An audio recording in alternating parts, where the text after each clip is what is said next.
اللہم ربنا الہمنا رشدنا وعیذنا من شرور انفسنا اللہم ارنا الحق حقا وارزقنا اتباعہ وارنا الباطل باطلا وارزقنا اجتنابہ اللہم ارحمنا بالقرآن العظیم واجعلہ لنا اماما ونورا وہدا ورحمہ اللہم ذکرنا منہ ما نسینا وعلمنا منہ ما جہلنا وارزقنا تلاوتہ آناء اللیل واطراف النہار واجعلہ لنا حجۃ یا رب العالمین آمین۔ رب اشرح لی صدری ویسر لی امری واحلل عقدۃ من لسانی یفقہوا قولی ربی یسر ولا تعسر وتمم بالخیر وبک نستعین آمین یا رب العالمین۔ اچھا، لاسٹ جو ہمارا لیکچر تھا، آج انشاءاللہ تعالی ہمارا یہ جو لیکچر ہے یہ ہمارے اس ریویژن کا جو سلسلہ ہم نے سٹارٹ کیا تھا اس کا یہ انشاءاللہ تعالی لاسٹ لیکچر ہوگا، ٹھیک ہے۔ اچھا، یہاں پہ میں آپ لوگوں کو ایک بات کہنا چاہوں گی کہ دیکھیں جیسے ہمارے یہ سارے ملا کے کل 4 لیکچرز ہیں جن میں آپ کو 10 پاروں کو جو ہے وہ کنکلوڈ کر کے اس کو سمرائز کر کے آپ کے ساتھ جو ہے وہ شیئر کیا گیا، ٹھیک ہے۔ اور اگر تو اس سے پہلے بہت ڈیٹیل لیکچرز بھی آپ لوگوں کو دیے گئے تھے، اگر آپ کوئی ایسا اسٹوڈنٹ جو کہ ان ساری چیزوں سے رہ گیا ہو تو اگر وہ ان 4 لیکچرز کو بھی گو تھرو کر لیتا ہے نا تو انشاءاللہ اگر تو اس کے اندر لگن ہوئی، غور و فکر کرنے کا اگر صلاحیت ہوئی تو انشاءاللہ وہ ان 10 پاروں سے اتنا کچھ سیکھ لے گا کہ وہ اپنی لائف جو ہے نا وہ اللہ تعالیٰ کی، یوں کہہ لیں کہ وہ لائف جو ہوگی وہ اللہ تعالیٰ کی پسندیدہ لائف ہوگی انشاءاللہ تعالیٰ۔ جتنے احکامات ہم نے اس میں دیکھے، جتنی ہم نے انسٹرکشنز دیکھی، جتنا اللہ تعالیٰ کے جو پسند ناپسند حلال حرام جتنی چیزیں ہم نے دیکھی وہ ساری انشاءاللہ ہم نے ان 4 لیکچرز کے اندر جو ہے وہ ساری ہم نے اس کو سمرائز فارم میں آپ کے ساتھ شیئر کیا۔ تو یہاں پہ اسی لیے ان لیکچرز کو نوٹ کرنے کے لیے بھی کہا گیا تھا کہ یہ آپ کے پاس نا ایک سمجھ لیں کہ یہ ایسٹ ہے آپ کا، ٹھیک ہے۔ اور اسی طرح جیسے ابھی ہمارا یہ جو آج کا لیکچر ہے، اگر اس کو آپ دیکھیں گے تو آیات کے حوالے سے بہت سی آیات ایسی ہیں کہ جو کہ ہمارے لیے بہت ایسا سمجھیں کہ بہت اہم قسم کے اس کے اندر جو ہے نا وہ لیسنز اگر سمجھ لیں سبق جیسے، ٹھیک ہے، وہ ہمارے لیے ہیں، ٹھیک ہے۔ اور اسی طرح سے اگر ہم یہ سوچیں اور ہم اگر ان کے اوپر غور و فکر کریں تو ہماری جو اخلاقی تربیت ہے نا اس کے حوالے سے بھی یہ ہمارے لیے انشاءاللہ یہ بہت فروٹفل رہیں گے، ٹھیک ہے۔ اچھا، ہمارا جو لاسٹ لیکچر تھا اس میں سورہ اعراف الحمدللہ سٹارٹ ہوئی تھی اور اس کے 10 رکوع، ٹھیک ہے، 10 رکوع اس کے کمپلیٹ ہو چکے تھے، لیکن جو لاسٹ جہاں پہ ہمارا اینڈ ہوا تھا لیکچر کا اس میں ہم نے دیکھا تھا کہ بہت ساری قوموں کو ڈسکس کیا گیا تھا، ٹھیک ہے۔ اللہ تعالیٰ نے ان قوموں کو ڈسکس کیا اور اس ڈسکس کرنے کے پیچھے کیا وجہ تھی کہ اللہ تعالیٰ یہ ظاہر ہے ہم نے اس میں دیکھا کہ منافقین کا ذکر ہو رہا ہے نا اس میں، تو منافقین کو اب منافقین کون تھے؟ اہل یہود تھے، ٹھیک ہے، اہل کتاب میں سے تھے، ظاہر ہے وہ لوگ جو ہو تو گئے تھے مسلمان لیکن وہ صرف دکھانے کے لیے مسلمان ہوئے تھے، ٹھیک ہے۔ تو یہاں ان کو انہی کے کیے ہوئے جو کیا کہہ سکتے ہیں آپ، کہ انہوں نے جو کچھ کیا تھا وہی ساری ان کو ایک جیسے کہتے ہیں نا ایک ریویو دیا گیا کہ آپ لوگ یہ کر کے آ چکے ہو، اپنے انبیاء کے ساتھ آپ نے کیا کیا، اور اس کے بعد اب یہ جو آخری نبی ہیں ان کے ساتھ ایٹ لیسٹ آپ اپنے جو حرکات ہیں ان کو ٹھیک کر لیں، ٹھیک ہے۔ تو ہم نے اس میں تقریباً 6 رسول تھے بنی اسرائیل کے جن کے بارے میں ہم نے پڑھا تھا۔ اب یہ جو ہمارا رکوع ہے، رکوع نمبر 11، اس میں اگر آپ دیکھیں گے تو یہاں پہ کس کا، حضرت شعیب علیہ السلام کا جو ہے وہ ہمیں اس میں ذکر دکھائی دیتا ہے۔ اب حضرت شعیب علیہ السلام یہ جو تھے، یہ جس قوم کی طرف ان کو بھیجا گیا تھا، جن لوگوں کی طرف ان کو بھیجا گیا تھا، ان میں شرک والی برائیاں تو تھیں لیکن اس کے ساتھ ایک دنیاوی خرابی بھی ان کے اندر تھی، ٹھیک ہے۔ وہ کیا کرتے تھے؟ چونکہ یہ کاروباری لوگ تھے تو ان کے اندر ایک سب سے بڑا فالٹ کیا تھا کہ یہ اپنا جو ناپ تول میں کمی کرتے ہوتے تھے، ٹھیک ہے، یہ ایک اخلاقی برائی ان کے اندر تھی۔ اور اسی طرح سے ان کا ایک جیسے وہ ہوتا ہے نا کہ ڈاکہ زنی اور کہ لوگوں کو لوٹنا مارنا، مطلب یہ والی بھی ان میں ایک برائی تھی۔ تو یہاں پہ اس قوم کا بھی ہم نے دیکھا، اللہ تعالیٰ نے بہت ڈیٹیل کے ساتھ بتایا، پھر ان کا انجام کیا ہوا وہ سارا ہم نے دیکھا۔ اسی طرح سے آگے جو ہم نے رکوع دیکھا، رکوع نمبر 12، ٹھیک ہے، اس میں کس بارے میں بات کی گئی؟ اس میں اب ہمیں ملتا ہے، ایک سیکنڈ، یہ جو رکوع نمبر 12 تھا یہ ہمارا سٹارٹ ہوتا ہے،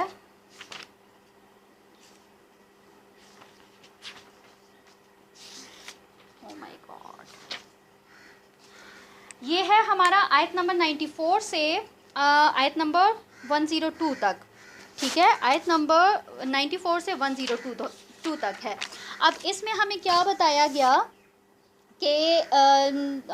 یہاں پہ نا ہمیں اللہ تعالیٰ کا ایک خاص قانون جو ہے وہ اس کا ذکر ملتا ہے، ٹھیک ہے، کہ اللہ تعالیٰ نے جب بھی کسی قوم کی طرف کوئی رسول بھیجا، یا اللہ تعالیٰ جب بھی کسی قوم کی طرف کوئی رسول بھیجتا ہے تو وہ کیا کرتا ہے، اس سے پہلے اس قوم کو مختلف قسم کی سختیوں یا آزمائشوں میں مبتلا کرتا ہے، ٹھیک ہے، تاکہ اب اس کے پیچھے ریزن کیا ہوتی ہے کہ وہاں کے جو لوگ ہوتے ہیں نا، جب یہاں پہ رسول کو مبعوث کیا جائے گا تو وہ اس کی دعوت کو ایکسیپٹ کر سکیں،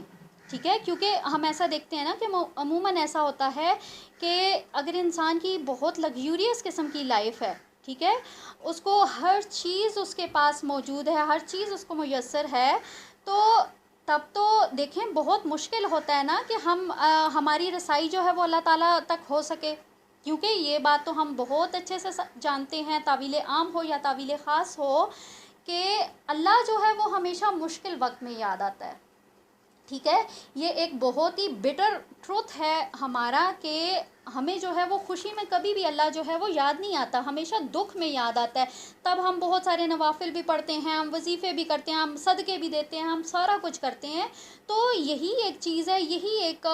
سارا کچھ ہے جس کو یہاں اس رکوع میں بیان کیا گیا ہے۔ اب یہاں اللہ تعالیٰ کیا کہتے ہیں کہ جب بھی اللہ تعالیٰ نے کسی قوم کے اوپر عذاب بھیجنا ہوتا ہے تو اللہ تعالیٰ کیا کرتے ہیں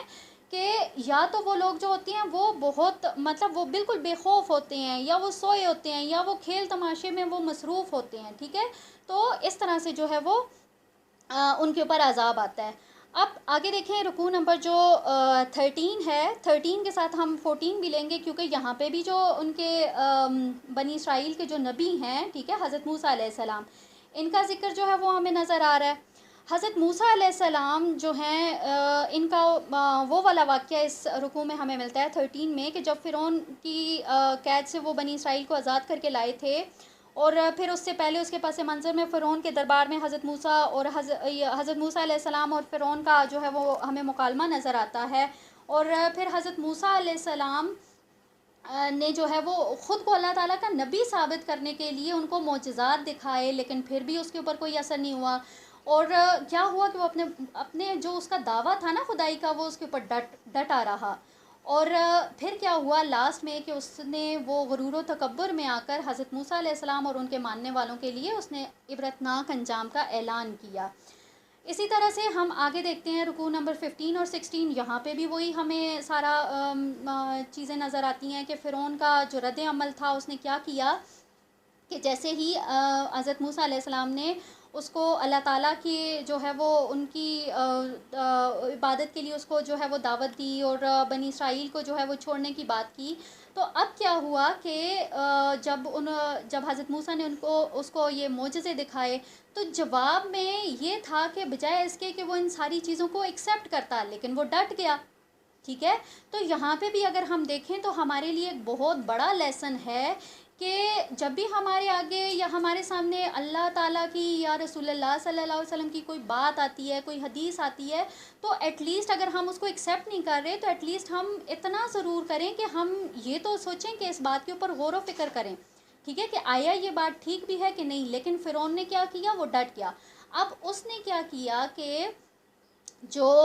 حضرت موسیٰ علیہ السلام کے معجزات تھے، جو ان کا اژدہا، وہ سارا اس نے دیکھا، اور انہی کے جواب میں اس نے کیا کیا، اپنے جادوگر بلا لیے، وہ سارا مطلب پورا ایک سینیریو بہت ڈیٹیل کے ساتھ ڈسکس کیا گیا، لیکن اس کے ساتھ ہی اس نے ایک کام کیا کہ اس نے بنی اسرائیل کے اوپر مظالم شروع کر دیے۔ اب یہ رکوع نمبر 16 میں ہمیں پتہ چلتا ہے کہ کس طرح سے وہ ان کے بیٹوں کو مار دیتا تھا اور بیٹیوں کو زندہ رکھتا تھا، پھر ان سے وہ مشقت والے کام اور باندیاں بنانا اور یہ والے سارے کام. اور یہ اس کے برعکس اب یہ جو بنی اسرائیل ہے، ان کا آگے سے ان کا رد عمل دیکھیں موسیٰ علیہ السلام کی طرف. یہ موسیٰ علیہ السلام کو کیا کہتے ہیں کہ بھائی ہم تو آپ کے آنے سے پہلے بھی مشکلوں میں گرفتار تھے، اور آپ کے آنے کے بعد تو ہم زیادہ مشکلوں میں جو ہے وہ مصیبتوں میں ہم لوگ گر گئے ہیں. تو یہاں اللہ تعالیٰ نے آل فرعون کو کیا ہوا، ایک طرح کی جو ہے وہ ایک تسلی دی کہ عنقریب تمہیں ان ساری مصیبتوں سے نجات مل جائے گی. یہاں اللہ تعالیٰ نے آل فرعون کو بھی مختلف مصیبتوں اور آزمائشوں میں گرفتار کیا، جس کا ذکر ہمیں آیت نمبر 133 میں ملتا ہے کہ اللہ تعالیٰ نے ان پر طوفان جو ہے وہ بھیجا، پھر اسی طرح سے ٹڈی دل کا حملہ ہوا، پھر مینڈک اور خون وغیرہ، یہ سارے جو ہیں ان سارے عذابوں سے اللہ تعالیٰ نے آل فرعون کو دوچار کیا. اب یہاں پہ ہم دیکھتے ہیں کہ جیسے ہی جو تھا یہ آل فرعون، یہ اگر کسی عذاب میں مبتلا ہوتے تھے تو یہ کیا کرتے تھے کہ یہ بھاگے بھاگے حضرت موسیٰ علیہ السلام کے پاس آتے تھے کہ آپ جو ہے وہ اپنے رب سے جو ہے وہ ہمارے لیے دعا کریں، تو اگر ہماری یہ مصیبت ٹل جاتی ہے تو پھر ہم آپ کی بات ضرور مانیں گے. لیکن پھر کیا ہوا، آیت 135 میں ہم دیکھتے ہیں کہ جب بھی اللہ تعالیٰ نے انہیں کسی مصیبت سے دور کیا تو وہ پھر کیا کرتے تھے، وہ اپنے عہد اپنے وہ توڑ دیتے ہوتے تھے. ٹھیک ہے، لیکن پھر اللہ تعالیٰ نے فائنلی جو ہے وہ ان کے انہی گناہوں کی پاداش میں اللہ تعالیٰ نے انہیں سمندر میں غرق کر دیا، اور اسی کے ساتھ بنی اسرائیل کو جو تھا وہ فرعون سے آزادی مل گئی. اب یہاں پہ ہم دیکھتے ہیں کہ جو بنی اسرائیل تھے، ٹھیک ہے، اب یہاں پہ بجائے اس کے کہ وہ شکر گزاری والا ایلیمنٹ ان کے اندر ہوتا، یہاں انہوں نے جو ہے وہ ایک اور مطلب کچھ عرصے کے بعد ایک عجیب قسم کی فرمائش کر دی. کیونکہ اب ظاہر ہے انہوں نے اتنا عرصہ آل فرعون میں گزارا تھا، آل فرعون جو تھے وہ بت پرست تھے. اب وہ ان کو دیکھتے تھے کہ انہوں نے ایک مطلب ایک فزیکل فارم میں انہوں نے اپنے وہ بنائے ہوتے تھے بت، اور ان کی وہ عبادت کرتے تھے. تو وہ کیا ہوا کہ انہوں نے ان سے بھی، حضرت موسیٰ علیہ السلام سے بھی یہ فرمائش کی کہ بھائی ہمارے لیے بھی کوئی ایسا معبود بنا دیں کہ جس کی ہم عبادت کریں.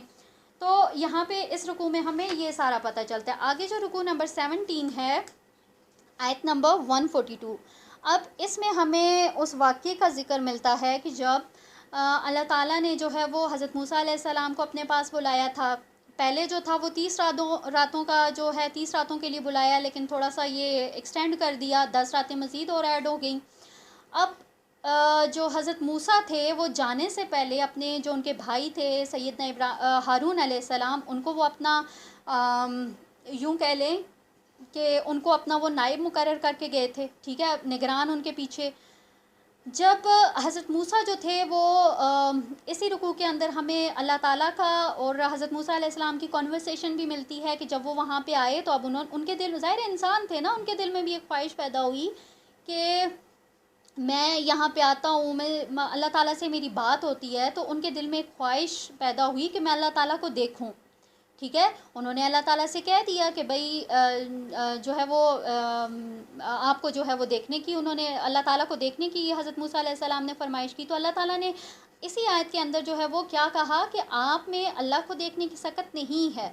لیکن حضرت موسیٰ جو تھے انہوں نے اصرار کیا. تو اللہ تعالیٰ نے کیا کیا، پھر انہیں بتایا کہ اگر یہ جو پہاڑ ہے یہ طور کا، اگر اس کے اوپر اس کو دیکھو، اگر یہ میری تجلی کو برداشت کر سکا تو پھر تو تم کر لو گے. ٹھیک ہے، تو کیا ہوا کہ جیسے اللہ تعالیٰ نے اس کے اوپر اپنی ایک تجلی ڈالی تو وہ پہاڑ جو تھا وہ ریزہ ریزہ ہو گیا. اب یہ جو منظر تھا یہ حضرت موسیٰ علیہ السلام نے دیکھا تو وہ بے ہوش ہو گئے، اور پھر جب وہ ہوش میں آئے تو انہیں اپنی غلطی کا انہیں اندازہ ہوا، انہیں دارک ہو گیا کہ انہوں نے غلطی کی ہے. تو جیسے ہی انہوں نے فیل کیا کہ انہوں نے غلطی کیا ہے، انہوں نے اسی وقت آن دا اسپاٹ انہوں نے اللہ تعالیٰ سے معافی مانگ لی. ٹھیک ہے، اب اگر یہاں اس رکوع کو ہم دیکھیں تو اس سے ہمیں کیا سبق ملتا ہے کہ جب بھی کبھی اگر ہم سے، انسان ہے نا، خطا کا پتلا ہے، ٹھیک ہے، اگر اس سے غلطی ہو جاتی ہے تو پھر اس کا پہلا سٹیپ کیا ہونا چاہیے کہ اس کو معافی مانگنی چاہیے. ٹھیک ہے، تو جیسے ہی موسیٰ علیہ السلام کو یہ فیل ہوا کہ انہوں نے غلطی کر دی ہے، انہوں نے اللہ تعالیٰ سے معافی مانگی تو پھر اللہ تعالیٰ نے بھی ان کی معافی کو ایکسیپٹ کر لیا. اور پھر کیا ہوا کہ انہوں نے تختیوں کی فارم میں، یعنی کہ ریٹن فارم میں انہوں نے اللہ تعالیٰ نے ان کو شریعت عطا کی. رکوع نمبر 18 میں ہم دیکھتے ہیں 148 سے 153. اس رکوع میں کیا بتایا گیا اب حضرت موسیٰ جو ہیں وہ طور پہ ہیں، ٹھیک ہے، کوہ طور پہ ہیں، ان کے غیر موجودگی میں اب ان کی قوم میں کیا ہوا کہ بنی اسرائیل نے کیا کیا، انہوں نے ظاہر ہے ان کا تھوڑا سا ڈیوریشن تھوڑا پرولونگ کر گیا تھا، تو انہوں نے کیا کیا کہ اب موسیٰ علیہ السلام واپس نہیں آتے، تو انہوں نے اپنے سارے جتنا بھی وہ تھا ان کا سارا، یہ بہت ڈیٹیل کے ساتھ آپ لوگوں نے الحمدللہ پڑھا ہوا ہے کہ کیسے انہوں نے اپنے سارے زیورات اور سارا کچھ اپنا مال متاع اکٹھا کر کے، اور وہ سامری جادوگر تھا اس نے ایک گائے کی شیپ کا ایک جانور بنایا، اور پھر وہ سارا، تو یہاں پہ کیا تھا کہ اس نے کیا کیا کہ یہ مطلب ایک بچڑا ٹائپ ایک اس نے بنایا جس میں سے گائے کی آواز آتی ہوتی تھی، تو اس کو ان لوگوں نے پوجنا شروع کر دیا۔ اب جیسے ہی حضرت موسیٰ علیہ السلام جو تھے وہ واپس آئے تو انہوں نے یہ سارے حالات دیکھے تو ان کو شدید غصہ آ گیا، ٹھیک ہے۔ اب ظاہر ہے آبویس ہے نا کہ اس طرح کے اگر کوئی حالات آتے ہیں تو اس میں پھر غصہ آنا تھا۔ سب سے پہلے انہوں نے کیا کیا کہ وہ اپنے بھائی ہارون کے پاس گئے اور ان کا گریبان پکڑ لیا، ظاہر ہے وہ غصے میں تھے اور یہ سارے جو معاملات تھے انہوں نے وہ سارے دیکھے۔ تو کیا ہوا کہ پھر حضرت ہارون علیہ السلام نے جو ہے وہ اپنی جسٹیفیکیشن دی، اپنا سارا بتایا کہ یہ قوم ظاہر ہے وہ سارے وہ زیادہ تھے اور یہ اکیلے تھے، اور اگر یہ ان کے ساتھ زبردستی کرتے تو عین ممکن تھا کہ وہ ان کو ہلاک کر دیتے۔ تو اس طرح کے جو تھا انہوں نے سارے معاملات ان کو بتایا موسیٰ علیہ السلام کو۔ خیر جب موسیٰ علیہ السلام کا غصہ تھوڑا کم ہوا تو انہیں یہ احساس ہوا کہ ظاہر غلطی تو ہوئی ہے۔ اب انہوں نے پھر کیا کیا کہ اللہ تعالیٰ کے حضور اپنے لیے بھی اور اپنے بھائی کے لیے بھی انہوں نے رحمت کی دعا کی۔ یہاں اللہ تعالیٰ نے کیا بتایا کہ یہ جن لوگوں نے شرک والا گناہ کیا ہے، ٹھیک ہے، اگر تو وہ معافی مانگتے ہیں، توبہ کرتے ہیں، اور تو ان کو ضرور معاف کر دیا جائے گا، لیکن جو شرک میں مبتلا ہوئے ہیں، ٹھیک ہے، تو ان کے لیے دنیا کی زندگی میں بھی ذلت ہے اور آخرت میں بھی ان کے لیے آگ کا عذاب ہے۔ اب آگے رکوع نمبر 19 میں ہم دیکھتے ہیں 154 آیت میں کہ یہاں پہ کیا ہوا کہ جن لوگ جو لوگ اس وقت بچڑے کی جو پوجا کے مرتکب ہوئے تھے، ٹھیک ہے، جن لوگوں نے شرک کیا تھا تو انہیں کیا کیا، انہیں قتل کرنے کا حکم دیا گیا، ٹھیک ہے، اللہ تعالیٰ کی طرف سے انہیں قتل کرنے کا حکم دیا گیا۔ اب دیکھا حضرت موسیٰ علیہ السلام نے کہ اس قتل عام میں بہت سارا نقصان ہوا، جانی نقصان کے بہت سارے لوگ قتل ہوئے، لیکن ان سارے حالات کو کنٹرول کرنے کے لیے موسیٰ علیہ السلام نے کیا کیا کہ اپنی یہ جو قوم تھی اس میں سے 70 بزرگ قسم کے لوگ، یا یہ کہہ لیں کہ علماء ٹائپ لوگ، ان لوگوں کو اکٹھا کیا، ٹھیک ہے، 70 لوگوں راؤنڈ اباؤٹ 70 کے قریب یہ لوگ تھے، اور ان کو لے کے وہ کوہ طور پہ چلے گئے کہ اللہ تعالیٰ سے جو ہے وہ معافی مانگی جائے کہ اللہ تعالیٰ اپنا یہ فیصلہ واپس لے لیں، کیونکہ اس میں نا اس گناہ کی پاداش میں بہت زیادہ قتل عام ہو رہا ہے۔ اب یہ لوگ یہاں کوہ طور پہ آئے، یہاں پہ معافی تلافی ہوئی، سارا کچھ ہوا، تو اسی اس میں ان لوگوں نے یہ جو 70 لوگ آئے ہوئے تھے، یہی لوگ یہ فرمائش کرنے لگے کہ جیسے اللہ تعالیٰ حضرت موسیٰ علیہ السلام کے ساتھ بات کرتے ہیں تو ہمارے ساتھ بھی کریں، ہمارے ساتھ کیا مطلب ہم بھی انہی جیسے انسان ہیں، تو اللہ تعالیٰ جو ہے وہ ہمارے ساتھ بھی بات کریں۔ تو یہ جو تھا، یہ ان کی ایک فرمائش جو تھی وہ سامنے آ گئی۔ تو اب حضرت موسیٰ علیہ السلام کو تو یہ بات پتہ تھی کہ یہ اسی خواہش کے چکر میں جو ہے وہ آلریڈی یہ بہت ساری چیزیں بھگت چکے تھے، تو انہوں نے پھر کیا کیا کہ مطلب روکا، کافی کچھ کیا لیکن نہ ہوا۔ لیکن پھر کیا ہوا کہ ایک زوردار زلزلے میں جو تھا وہ یہ سارے کے سارے 70 کے 70 لوگ ہلاک ہو گئے۔ اب حضرت موسیٰ علیہ السلام نے جب یہ دیکھا کہ یہ جو 70 لوگ میں اتنے بڑے بڑے لے کے آیا، یہ تو یہاں پہ سارے مارے گئے ہیں، تو میں واپس جا کے اپنی قوم کو کیا جواب دوں گا؟ دوبارہ سے حضرت موسیٰ علیہ السلام نے جو تھا وہ اللہ تعالیٰ کے سامنے جو ہے وہ دعا کی، اور وہ گڑ گڑائے، اور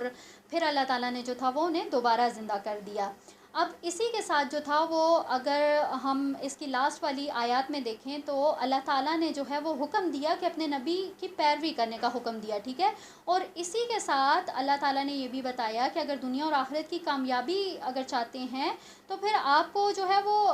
اپنے نبی کے جو ہے وہ اس کو حکم ماننا ہے، اگر نہیں مانیں گے تو اس کی صورت میں عذاب کی وعید دی گئی ہے۔ اچھا آگے ہم دیکھتے ہیں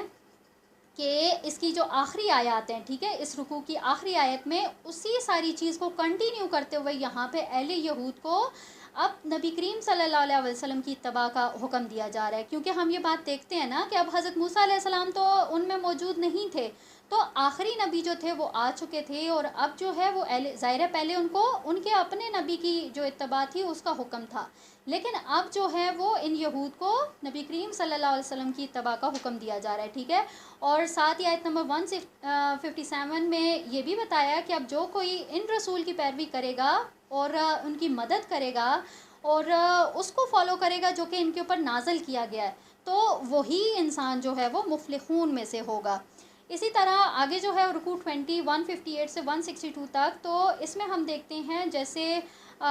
یہ جو لاسٹ رکوع ہمارا تھا اس میں نبی کریم صلی اللہ علیہ وسلم کی اتباع کے اوپر بات ختم ہوئی نا، تو یہاں پہ ہم دیکھتے ہیں کہ اس رکوع میں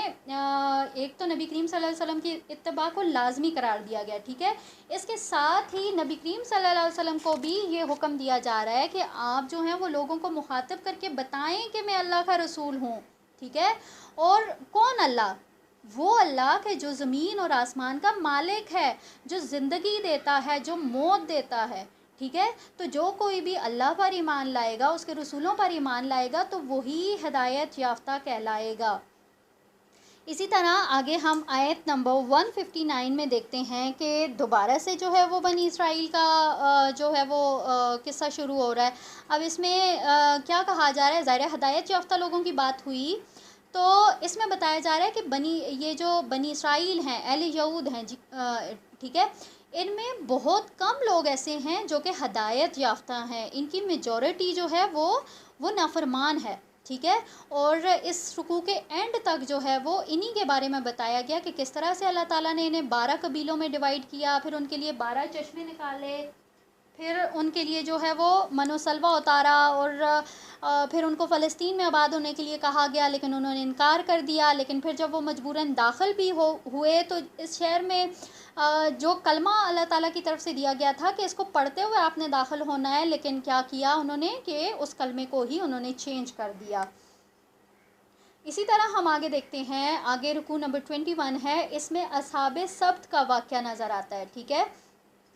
اب یہ اصحاب سبت کے بارے میں بھی الحمدللہ ہم نے بہت ڈیٹیل سے پڑھا ہوا ہے کہ یہ بھی اہل یہود میں سے تھے، اور یہ وہ لوگ تھے کہ جن کو ہفتے والے دن شکار سے منع کیا گیا تھا، ٹھیک ہے۔ لیکن یہاں پہ ہم یہ بھی دیکھتے ہیں کہ اللہ تعالیٰ نے پھر انہیں کیسے آزمایا کہ کیا ہوا کہ اب پورے ہفتے میں منڈے ٹو فرائیڈے ان لوگوں کو یہ تھا کہ آپ لوگ شکار کر سکتے ہیں، مطلب مچھلی کا شکار سے منع کیا گیا تھا نا، تو منڈے ٹو فرائیڈے ان کو ریلیکسیشن دیا گیا کہ آپ لوگ کر سکتے ہیں، لیکن ہفتے والے دن جو ہے وہ آپ شکار نہیں کریں گے۔ اب جیسے ہمارے لیے جمعہ سیکرڈ ہوتا ہے نا، ان کے لیے ہفتہ تھا۔ اب دیکھیں یہاں پہ کیا ہے کہ اللہ تعالیٰ نے انہیں کس طرح سے آزمایا کہ پورے ہفتے اس میں دریا میں مچھلیاں نہیں آتی تھی، اور جب ہفتے کا دن آتا تھا تو اتنی امٹ امٹ کے اس میں مچھلیاں آتی تھی، اور اس چیز کو دیکھ کے یہ اہل جو یہود تھے یہ بہت زیادہ مطلب عجیب انہوں نے اسٹریٹجی اپنائی کہ یہ لوگ کیا کرتے تھے کہ پورا ہفتہ جب مچھلیاں نہیں آتی تھی، سیٹرڈے کو یہ کیا کرتے تھے وہاں پہ وہ جال ٹائپ جو تھا وہ ڈال دیتے تھے، ٹھیک ہے، اور سنڈے کو جو ہے وہ آ کے اس جال میں سے مچھلیاں نکال دیتے تھے۔ اب یہ دیکھیں یہ فیل ہوتا ہے نا کہ ایک طرح سے وہ ٹوپی کرائی جا رہی ہے نا کہ چلیں جی سیٹرڈے کو ہم شکار تو نہیں کریں گے، لیکن اس کی پوری ایک اسٹریٹجی تیار کر لی اور سنڈے کو جو ہے وہ سارا کا سارا شکار حاصل کر لیا۔ تو یہاں پہ بھی ہم یہ بات دیکھتے ہیں، یہ جو رکوع ہے اس سے ہمیں کیا بات سمجھ آتی ہے آیت نمبر 166 سے، کہ دیکھیں جب بھی آپ دعویٰ کرتے ہیں نا ایمان کا، تو اس کے بعد آزمائش شرط ہے، ٹھیک ہے۔ آپ کو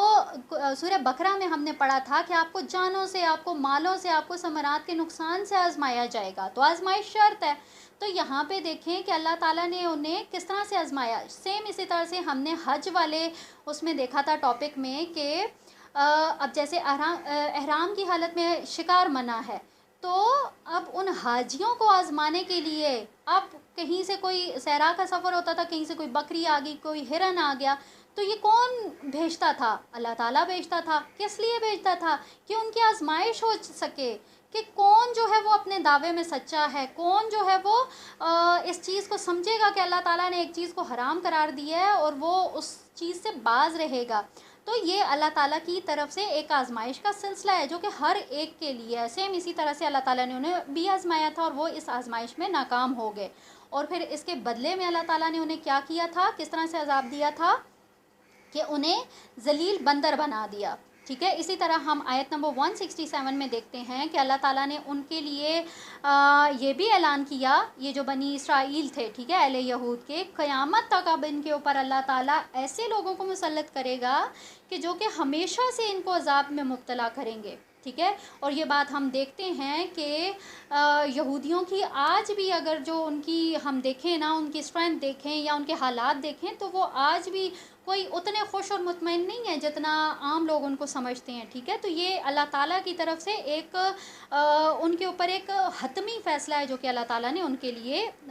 قرآن پاک میں وہ نازل کر دیا. اسی طرح سے ہم دیکھتے ہیں کہ اگلی جو آیات ہے 167 کے بعد, زینب ہے, ان کا مائک انمیوٹ ہے. یہاں پہ ہم دیکھتے ہیں کہ اگلی جو آیات ہیں اس میں 2 کیٹیگریز جو ہیں وہ, ٹھیک ہے, اس کو ڈیفائن کیا گیا ہے. اب ایک کیٹیگری کون ہے, وہ جو صالح لوگ ہیں, وہ احکامات کی پیروی کرتے ہیں. ٹھیک ہے, اور دوسری کیٹیگری کون ہے کہ وہ لوگ جو ہیں وہ نافرمان ہیں, اور وہ لوگ کیا کرتے ہیں, انہوں نے اپنی کتاب کو بھی جو ہے وہ دنیاوی دولت کے عوض بدل دیا, اس میں ریکٹیفیکیشنز کرتے رہتے ہیں. اور اسی طرح سے جو ہے وہ اللہ تعالیٰ نے جو ہے وہ اسی رکوع کے آخری آیات میں ان کا انجام بھی بتایا ہے. اسی طرح سے ہم آگے دیکھتے ہیں, ہمارے پاس ہے رکوع نمبر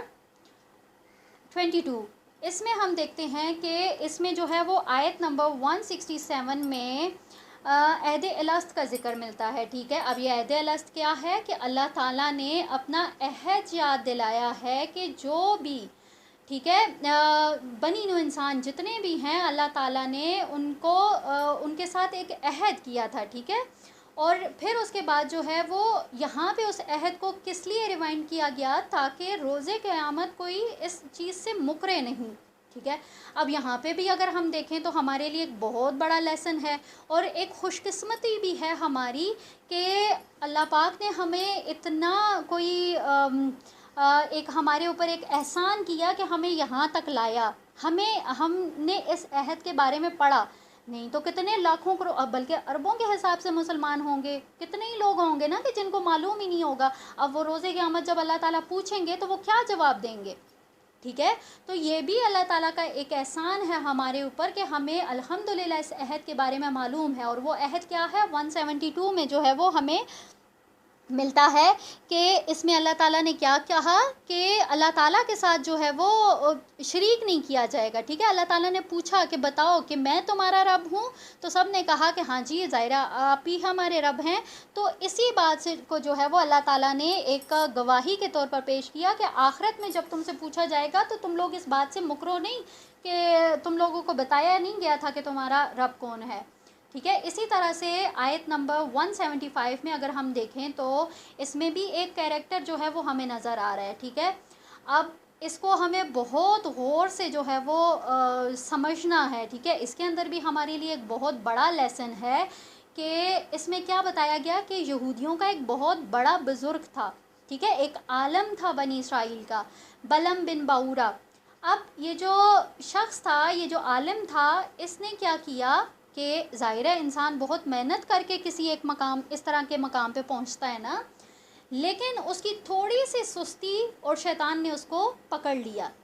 اور ہم یہ بات بھی بہت اچھے طریقے سے جانتے ہیں کہ جب ایک دفعہ اگر شیطان کسی انسان کے پیچھے لگ جاتا ہے تو پھر وہ اس کو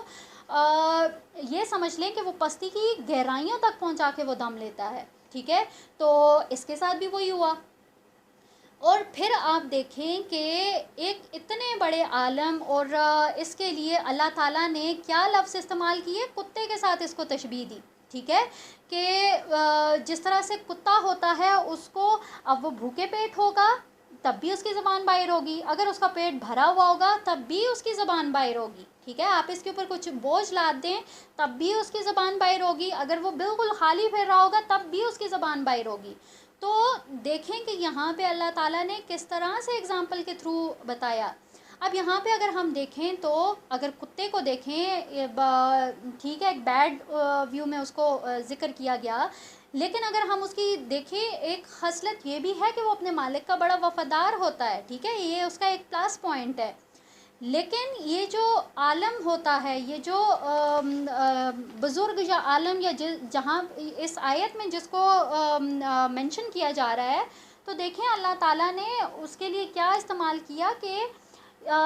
یہ اس طرح کا دنیا پرست عالم تھا کہ یہ اس کو تو اپنے مالک کے ساتھ بھی یہ وفاداری بھول گیا، بلکہ اپنے مالک کو ہی بھول گیا، ٹھیک ہے۔ تو یہاں پہ ہمارے لیے بھی ایک بہت بڑا لیسن ہے کہ کبھی بھی جو ہے وہ ہمارے اندر یہ بات نہیں آنی چاہیے کہ ہم جو ہیں وہ ہم نے 2 لفظ سیکھ لیے اور ہم بہت جو ہے وہ پیک پہ چلے گئے یا کچھ اس طرح سے ہو گیا۔ جیسے پہلے میں نے کہا تھا کہ آزمائش شرط ہے، جب بھی کوئی انسان ایمان کا دعویٰ کرتا ہے تو اس کی آزمائش شرط ہے، ٹھیک ہے۔ اور شیطان جو ہوتا ہے وہ ایسے انسان کے پیچھے ہوتا ہے، اس کی بہت کوشش ہوتی ہے کہ کوئی اس طرح کا بندہ جو ہے وہ اس کو رستے سے ہٹایا جائے، اور جیسے ہی آپ اس کو ہلکا سا اس کو وہ کہتے ہیں نا کہ انگلی پکڑنے کی اجازت دیتے ہیں نا، تو وہ آپ کو پھر پورا کا پورا ہی پکڑ کے گھسیٹ کے لے جاتا ہے اپنے رستے پہ، ٹھیک ہے۔ تو یہ بھی ہمارے لیے ایک بہت غور و فکر کی بات ہے کہ اس سے بھی ہم نے ایک سبق لینا ہے کہ ہم چاہے کسی بھی مقام پہ پہنچ جائیں، ہم اپنے اندر کوئی بھی ایسا ویک پوائنٹ نہ رکھیں کہ جس کی وجہ سے شیطان کو موقع مل جائے ہمیں رستے سے ہٹانے کا، ٹھیک ہے۔ تو یہ بھی ایک بہت گہری آیت ہے۔ اسی طرح سے ہم 179 میں دیکھتے ہیں کہ اللہ تعالیٰ نے یہاں پہ کیٹیگوریکلی بتایا ہے کہ اللہ تعالیٰ نے جہنم کو کس لیے بنایا ہے، ٹھیک ہے، اور جہنم کے لیے اللہ تعالیٰ نے جن اور انسان بنائے ہیں، بالکل کلیئرلی اللہ تعالیٰ نے کہا کہ یہ جہنم تو بنائی، لیکن اس جہنم کے لیے انسان اور جن بھی بنائے ہیں، ٹھیک ہے۔ اب یہاں پہ اگین ایک بہت ڈرا دینے والی آیت ہے، اس سے بھی اگر ہم کچھ سیکھنا چاہیں تو بہت کچھ سیکھ سکتے ہیں۔ اب یہاں پہ ہم دیکھیں کہ یہاں پہ اللہ تعالیٰ نے بتا بھی دیا کہ کون سے انسان ہوں گے جو کہ جہنم میں جائیں گے، وہ جن کی آنکھیں تو ہیں پر وہ دیکھتے نہیں ہیں، اسی طرح سے وہ لوگ جن کے کان تو ہیں لیکن انہیں آواز نہیں آتی، ان کے سامنے اگر کوئی حق کی بات کی جائے نا ان کو آواز نہیں آتی ہے، اسی طرح سے وہ لوگ جن کے دل تو ہیں لیکن وہ غور و فکر نہیں کرتے ہیں، ٹھیک ہے۔ تو ایک بہت گہری بات ہے جس کو ہمیں سمجھنے کی ضرورت ہے۔ اسی طرح سے ہم دیکھیں کہ انہی جو آیات ہیں یہاں پہ ہی دوبارہ سے اللہ تعالیٰ نے جو ہے وہ ایسے انسانوں کو کس کے ساتھ تشبیہ دی ہے، جانوروں کے ساتھ، ٹھیک ہے، چوپایوں کے ساتھ، کہ یہ لوگ جو ہیں یہ جانوروں سے بھی بدتر ہیں۔ سیم وہی بات ہوتی ہے نا کہ جانوروں کو بھی ان کے بھی کان ہوتے ہیں، آنکھیں ہوتی ہیں، لیکن ان کے اندر وہ غور و فکر، دل تو ان کے بھی پاس ہوتا ہے، دماغ ان کے بھی پاس ہوتا ہے، لیکن وہ غور و فکر والی صلاحیت تو ان کے اندر موجود نہیں ہوتی ہے نا۔ تو یہاں پہ اللہ تعالیٰ نے ایک یوں سمجھ لیں کہ تنزیہ طور پہ جو ہے وہ ایک انسان کو یہ بات سمجھائی ہے کہ اگر ان ساری چیزوں کے ہوتے ہوئے بھی کوئی غور و فکر نہ کرے نا تو وہ پھر جانوروں سے بدتر ہے۔ رکوع نمبر 23 ہے 184 سے 188 تک، اس میں ہمیں نبی کریم صلی اللہ علیہ وسلم کا ذکر ملتا ہے، اور ان کی ذات کے حوالے سے جو ہے وہ ہمیں پتہ چلتا ہے کہ جس طرح سے ان کو کہا جاتا تھا نا کہ یہ ایک سحر زدہ انسان ہے، ان کے اوپر آسیب کا سایہ ہو گیا، تو اسی کا جواب اللہ تعالیٰ نے دیا کہ یہ کوئی جنون زدہ شخص نہیں ہے، ٹھیک ہے، نہ ہی ان کے اوپر کوئی آسیب وغیرہ کا سایہ ہے، بلکہ وہ تو واضح طور پر خبردار کرنے والے ہیں، اور لوگوں کی طرف جو ہے وہ یہ جو لوگوں کی طرف سے ایک سوال بھی جو ہے وہ نظر آتا ہے کہ جیسے وہ نبی کریم صلی اللہ علیہ وسلم سے پوچھتے ہوتے تھے کہ قیامت کب آئے گی، ٹھیک ہے، تو اس کا جواب یہاں پہ اللہ تعالیٰ نے دیا ہے کہ قیامت کا جو علم ہے وہ کسی انسان، کسی جن، کسی فرشتے، کسی کے بھی پاس نہیں ہے سوائے اللہ تعالیٰ کے، ٹھیک ہے، اللہ تعالیٰ کو معلوم ہے کہ قیامت کب آئے گی۔ اسی طرح سے رکوع نمبر 24 ہے، اس میں ہمیں جو میرٹل ریلیشنز ہوتے ہیں ان کے بارے میں بتایا گیا، ٹھیک ہے، کہ ازدواجی تعلقات کے سلسلے میں جب کوئی عورت کنسیو کرتی ہے، ٹھیک ہے، تو ابتدا میں جب اس کا حمل ہوتا ہے تو وہ ہلکا ہوتا ہے، ٹھیک ہے، اس کے ساتھ ایزیلی ایک عورت جو ہوتی ہے وہ اپنے سارے جو جتنے بھی اس کے ہوم ٹاسک ہوتے ہیں وہ اس کو فلفل کر سکتی ہے، لیکن جیسے ہی یہ سارا پروسیس جو ہے وہ اپنے وہ کمپلیشن کی طرف جاتا ہے تو پھر کیا ہوتا ہے، اب وہ جو میاں بیوی تھے، ٹھیک ہے، ان کی کیا دعا ہوتی ہے کہ وہ کہتے ہیں کہ یا اللہ ہمیں نا یہ صحیح سلامت بچہ عطا کرنا، ٹھیک ہے، اور پھر جب وہ بچہ بالکل صحیح سلامت دنیا میں آ جاتا ہے تو یہاں اللہ تعالیٰ نے کیا بتایا کہ لوگ اللہ تعالیٰ کے ساتھ شرک کرنا شروع کر دیتے ہیں۔ اب وہ کیسے شرک کرتے ہیں؟ فار ایگزامپل ہم اکثر دیکھتے ہیں نا کہ کسی کے گھر میں بیٹا پیدا ہوا، وہ بھاگا بھاگا جاتا ہے، اللہ میں نے تو فلاں دربار پہ میں نے منت مانگی تھی، میں نے فلاں بابا سے دعا کروائی تھی، ان کی دعا پوری ہو گئی ہے، اب میں نے وہاں پہ دیگیں چڑھانی ہے، میں نے نظر مانی ہوئی تھی وہ پوری کرنی ہے۔ تو یہ سارا کیا ہوتا ہے؟ یہ شرک میں آتا ہے کہ یہاں اللہ تعالیٰ نا طنزیہ انداز میں کہہ رہے ہیں کہ شروع میں تو وہ بڑی دعائیں کرتے ہیں کہ یا اللہ ہمیں صحت مند بچہ عطا کرنا اور سارا کچھ کرنا ہے، لیکن جب وہ آ جاتے ہیں دنیا پہ تو پھر شرک سٹارٹ ہو جاتا ہے۔ اسی طرح ہم اسی رکوع کی اگر آیت نمبر 191 میں دیکھیں تو اس میں ہمیں کیا چیز نظر آ رہی ہے کہ اللہ تعالیٰ بڑے طنزیہ طور پہ اللہ تعالیٰ نے یہ بات بتائی ہے کہ یہ لوگ جو ہیں وہ اللہ تعالیٰ کے ساتھ کس طرح سے شریک کر لیتے ہیں دوسرے معبودوں کو، ٹھیک ہے، جبکہ یہ جو دوسرے معبود جتنے بھی ہیں وہ تو خود مخلوق ہیں، ٹھیک ہے، وہ خود کسی کی تخلیق کیے ہوئے ہیں، چاہے وہ فرشتے ہیں، وہ جنات ہیں، یا وہ انبیاء ہیں، جیسے ہم نے دیکھا کہ حضرت عیسیٰ علیہ السلام، حضرت خضر علیہ السلام کے بارے میں، ٹھیک ہے، حضرت عزیر علیہ السلام کے بارے میں، تو یہ جن کو اللہ تعالیٰ کے ساتھ شریک کیا جاتا ہے۔ اسی طرح سے اگر ہم دیکھیں تو اولیاء کو جس طرح سے اتنا بڑا درجہ دے دیا جاتا ہے، تو یہاں پہ اللہ تعالیٰ کیا کہہ رہے ہیں کہ یہ تو خود تخلیق کیے ہوئے ہیں، ان کے اندر تو کوئی ایسی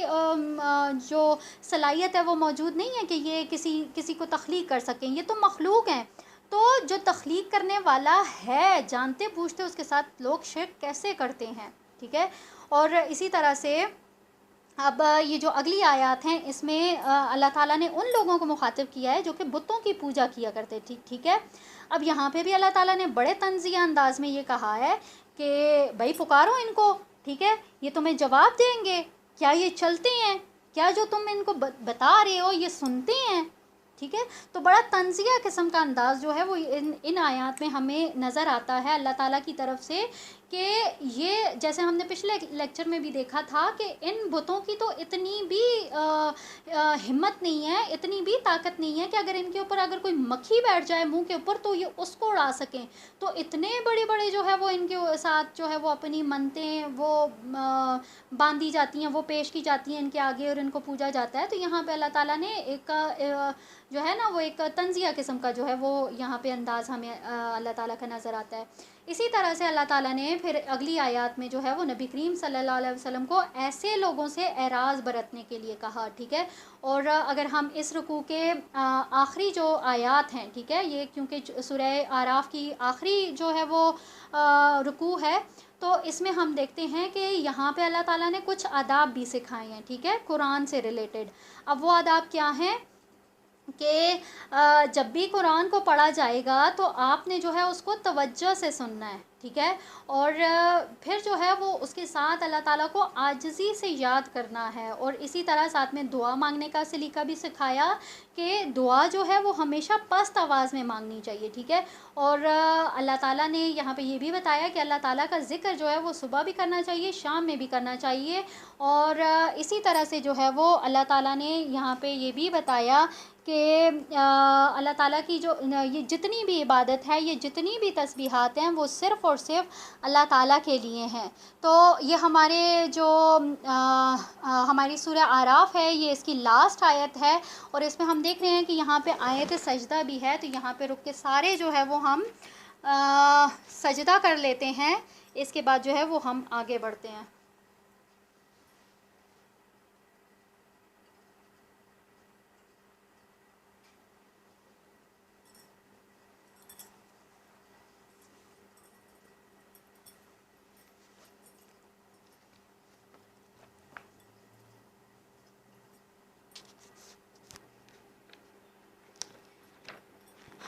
چلیے جی، الحمدللہ یہاں پہ ہماری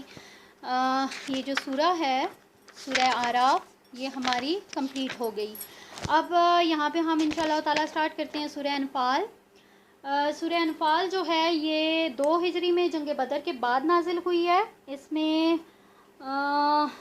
75 آیات ہیں اور 10 رکوع ہیں. ٹھیک ہے. اور اس میں جو ہے وہ ہمیں سارا غزوہ بدر کا جو ہے وہ سارا اس کا بیک گراؤنڈ اور پھر اس کے بعد جو مال غنیمت حاصل ہوا تو اس کی تقسیم کے بارے میں جو ہے وہ احکامات نظر آتے ہیں. اور اگر جوڑے کے حساب سے دیکھیں تو اس کا جوڑا جو ہے وہ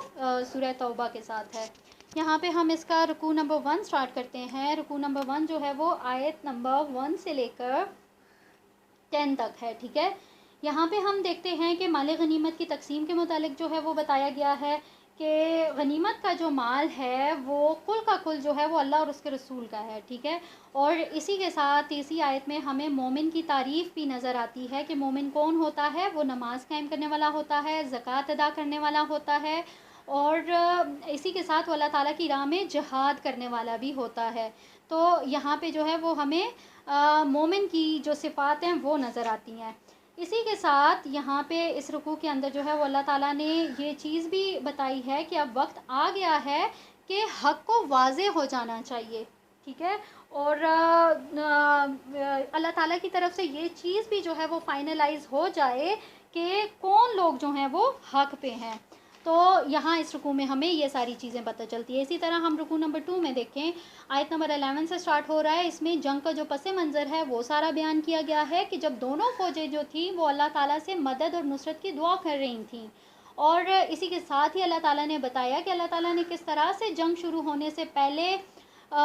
مسلمانوں کے لیے حالات کو کس طرح سے سازگار بنایا. ٹھیک ہے. اور اس کی تسکین اور مسلمانوں کی تسکین کے لیے اللہ تعالیٰ نے انہیں کس طرح سے نوازا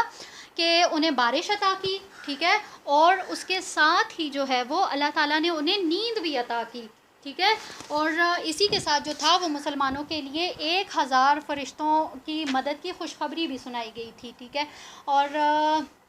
اسی کے ساتھ جو ہے وہ ہمیں آخری آیات میں یہ حکم بھی اللہ تعالیٰ کی طرف سے نظر آ رہا ہے کہ ظاہر ہے جنگوں کا جو سلسلہ ہے وہ سٹارٹ ہونے والا ہے. تو یہاں پہ جو ہے جنگ کے دوران کبھی بھی آپ نے پیٹھ پھیر کر نہیں بھاگنا. تو یہ ایک حکم ہمیں جو ہے وہ اس میں نظر آ رہا ہے. رکوع نمبر 3 دیکھتے ہیں. اس میں اللہ تعالیٰ نے اہل ایمان کو مخاطب کیا ہے. ٹھیک ہے. اور مخاطب کر کے کیا کہا؟ اطیعوا اللہ و اطیعوا الرسول. ٹھیک ہے. اور اس میں کیا کہا گیا کہ جب بھی تمہیں اللہ تعالیٰ رسول اللہ صلی اللہ علیہ وسلم کی طرف سے تمہیں جنگ کا حکم ملے گا تو ہمیشہ تم نے اس کے اوپر لبیک کہنا ہے. ٹھیک ہے. اور اسی طرح سے ہمیں اس رکوع میں یہ بھی نظر آتا ہے کہ اللہ تعالیٰ نے یہاں پہ مسلمانوں کو بتایا کہ کس طرح سے اللہ تعالیٰ نے کتنی مصیبتوں, کتنی مشکلات اور آزمائشوں کے بعد اللہ تعالیٰ نے مسلمانوں کو مدینہ عنایت کیا تھا. ٹھیک ہے. ان کو عزت دی اور اسی کے ساتھ ساتھ ان کو قرآن دیا. اور پھر جو ہے وہ اسی کے ساتھ ہی جو ہے وہ ایک انسٹرکشن یہ تھی کہ اس میں جو ہے وہ خیانت نہیں کرنی. ٹھیک ہے. یعنی کہ خیانت سے منع کیا گیا. رکوع نمبر 4 دیکھتے ہیں, آیت 29 سے 37 کہ یہاں پہ ہم دیکھیں تو دوبارہ سے اہل ایمان کے ساتھ مخاطبت ہے اور ان کو کیا حکم دیا جا رہا ہے؟ تقویٰ کے اوپر قائم رہنے کا حکم دیا جا رہا ہے. ٹھیک ہے. اور اسی طرح سے انہیں اہل مکہ کے جو مظالم تھے وہ یاد کرائے گئے اور پھر بتایا گیا کہ کس طرح سے نبی کریم صلی اللہ علیہ وسلم کو اور مسلمانوں کو انہوں نے اپنے ہی شہر سے دربدر کیا. اور پھر اسی کے ساتھ جب 6 ہجری میں ہم نے دیکھا کہ مسلمانوں کو عمرے سے روک دیا گیا تھا, اس کا بھی تذکرہ ہمیں اس میں ملتا ہے. اور اسی کے ساتھ ہمیں اس رکوع میں ان پرانے رسوم و رواج کا بھی جو ہے وہ تذکرہ ملتا ہے جو کہ حج اور عمرے کے موقع پہ کیے جاتے تھے. ٹھیک ہے. کہ کس طرح سے برہنہ ہو کر کعبہ کا طواف کیا جاتا تھا اور نماز کس طرح سے ادا کی جاتی تھی کہ وہ سیٹیاں بجاتے ہوتے تھے اور تالیاں بجاتے ہوتے. تو یہ ساری چیزیں جو ہے وہ ریمائنڈ کروائی گئی ہیں مشرکین کو. ٹھیک ہے. اور اسی طرح سے ہم دیکھتے ہیں آیت نمبر 32 میں. ٹھیک ہے. کہ اللہ تعالیٰ نے بتایا کہ کس طرح سے وہ اہل ایمان کو جو ہے وہ روکنے کے لیے اپنا مال خرچ کر رہے تھے. ٹھیک ہے. ہم نے دیکھا تھا بہت ڈیٹیل کے ساتھ کہ جنگ بدر سے پہلے تمام جو اہل مکہ تھے ان لوگوں نے اپنا سارا مال لا کے جمع کر دیا تھا اور وہ قافلہ ابو سفیان کی قیادت میں انہوں نے بھیجا تھا. تو یہاں اللہ تعالیٰ نے اس چیز کو تھوڑا سا اس کے اوپر ایک وہ کیا ہے کہ یہ جو مال خرچ کر رہے ہیں یہ آخرت میں ان کے لیے باعث حسرت ہوگا، ٹھیک ہے، اس مال کے اوپر انہیں حسرت ہوگی کہ انہوں نے کاش اس موقع پہ یہ اپنا مال نہ لگایا ہوتا، ٹھیک ہے، اور ایسے لوگوں کے لیے اللہ تعالیٰ نے یہاں پہ جہنم کے عذاب کا بھی جو ہے وہ یہاں پہ وعید سنائی ہے۔ آیت نمبر 37 میں اگر دیکھیں تو اللہ تعالیٰ نے بتایا کہ اللہ تعالیٰ ان کو اس وقت تک آزماتا رہے گا کہ جب تک طیب اور خبیث علیحدہ علیحدہ نہ ہو جائیں، ٹھیک ہے۔ اگین ایک بہت ہی امپورٹنٹ آیت ہے، ایک بہت ہی امپورٹنٹ بات ہے ہمارے سمجھنے کے لیے کہ ہم اس سے کیا سبق لیں گے، ٹھیک ہے۔ تو یہاں پہ بھی جو ہے وہ دوبارہ سے بتایا جا رہا ہے کہ اللہ تعالیٰ انسان کو جو ہے وہ ہمیشہ آزماتے ہیں، بھلے وہ مومن ہے اس کو تب بھی آزماتے ہیں، ٹھیک ہے۔ جیسے پہلے میں نے کہا کہ جب بھی کوئی ایمان کا دعویٰ کرتا ہے تو اس کو آزمایا جاتا ہے کہ یہ اپنے دعوے میں کتنا سچا ہے۔ تو یہاں پہ بھی اللہ تعالیٰ یہی کہہ رہے ہیں کہ یہاں پہ کن کو پوائنٹ آؤٹ کیا جا رہا ہے، منافقین کو، ظاہر ہے منافقین جو کہ ایڈ تو ہو گئے تھے دائرہ اسلام میں، لیکن ان کے دل میں جو کچھ تھا وہ تو اللہ بہتر جانتا تھا نا، تو اسی لیے یہاں پہ اللہ تعالیٰ نے کیا کہا کہ جب تک طیب اور خبیث علیحدہ علیحدہ نہ ہو جائیں اس وقت تک ان لوگوں کی آزمائش ہوتی رہے گی، ٹھیک ہے۔ اور اسی طرح سے اللہ تعالیٰ نے ایسے لوگوں سے بھی جنگ کرنے کا حکم دیا جو کہ مسلسل کفر پہ ڈٹے ہوئے ہیں، ٹھیک ہے۔ آگے دیکھتے ہیں ہم رکوع نمبر 5 آیت نمبر 38 سے 44 تک۔ اب اس رکوع میں اللہ تعالیٰ نے مال غنیمت کو کس طرح سے ڈیوائیڈ کیا جائے گا وہ سارا بتایا، ٹھیک ہے، کہ جتنا بھی ٹوٹل مال ہوگا اس کا 5واں حصہ جو ہے وہ اللہ اور اس کے رسول صلی اللہ علیہ وسلم اور ان کے قرابت داروں کے لیے ہوگا، اور پھر اس کے بعد جو ہے وہ یتیموں، مسکینوں اور مسافروں کا جو حصہ ہے وہ نکالا جائے گا۔ اسی کے ساتھ ساتھ ہم اس رکوع میں دیکھتے ہیں کہ ہمیں جنگ بدر کا جو پس منظر ہے وہ بھی ہمیں اس کی آیات میں نظر آتا ہے۔ رکوع نمبر 6 دیکھتے ہیں 45 سے 48 تک ہے کہ اس رکوع میں اللہ تعالیٰ نے جنگ کے حوالے سے کچھ اسٹریٹجیز جو ہیں وہ بتائی ہیں، ٹھیک ہے، کہ کبھی بھی جو ہے وہ جنگ کفار سے اگر آپ کا مقابلہ ہو جاتا ہے تو سب سے پہلا سٹیپ کیا ہے کہ آپ نے ثابت قدم رہنا ہے، ٹھیک ہے، کبھی بھی آپ نے پیٹھ پھیر کر نہیں بھاگنا۔ اور اسی طرح سے دوسرا پوائنٹ کیا بتایا کہ آپ نے کبھی بھی جو ہے وہ آپس میں اختلاف نہیں کرنا، ٹھیک ہے۔ آپ ظاہرہ آپس میں اختلافات کریں گے، لڑائی جھگڑے ہوں گے تو وہ ظاہرہ وہ کمزور پڑ جائیں گے، ٹھیک ہے۔ اور اسی کے ساتھ تیسرا پوائنٹ کیا بتایا گیا کہ کبھی بھی اپنی طاقت پر یا اپنی تعداد پر آپ نے غرور و تکبر نہیں کرنا، ٹھیک ہے۔ تو یہ ہمیں پوائنٹس جو ہیں وہ رکوع نمبر 6 میں نظر آتے ہیں۔ رکوع نمبر 7 میں دیکھتے ہیں کہ یہاں پہ اس کیٹیگری کو جو ہے وہ پوائنٹ آؤٹ کیا گیا ہے کہ جو لوگ جنگ میں پیچھے رہ گئے تھے، ٹھیک ہے۔ ہم نے الحمدللہ غزوہ تبوک کو بہت ڈیٹیل سے پڑھا تو بہت سارے لوگ تھے جو کہ جنگ سے پیچھے رہ گئے تھے۔ اب یہاں پہ اللہ تعالیٰ نے ان کے بارے میں بات کی ہے۔ اب وہ پیچھے رہ جانے والے کون لوگ تھے؟ منافقین، ٹھیک ہے۔ تو یہاں اللہ تعالیٰ نے بہت کلیئرلی بتایا کہ جو منافقین ہوں گے، جو کافر ہوں گے، ان کی روحوں کو اللہ تعالیٰ کیسے ان کو یہ جو فرشتے ہیں وہ کیسے لے کے جائیں گے کہ ان کے چہروں پر اور ان کی پیٹھوں پر مارتے ہوئے لے کے جائیں گے۔ تو یہ بھی اگین ایک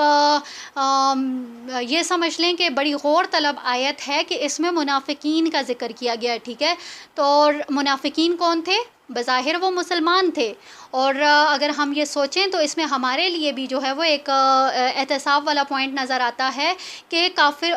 ایسے منافقین اور کافر کون ہوتا ہے؟ وہ انکار کرنے والا ہوتا ہے، ٹھیک ہے۔ ایسا نہیں ہے کہ جو ہندو ہوں گے یا جو سکھ ہوں گے یا کوئی اور مذہب کے لوگ ہوں گے تو وہی ہمارے لیے کافر ہے، نہیں، بلکہ جو بھی اللہ تعالیٰ کی آیات کا انکار کرے گا وہ کافر ہے، اور ان کا انجام کیا ہے کہ ان کو فرشتے جب لے کے جائیں گے تو ان کے چہروں اور ان کی پیٹھوں پر وہ مارتے ہوئے لے کے جائیں گے۔ اسی طرح سے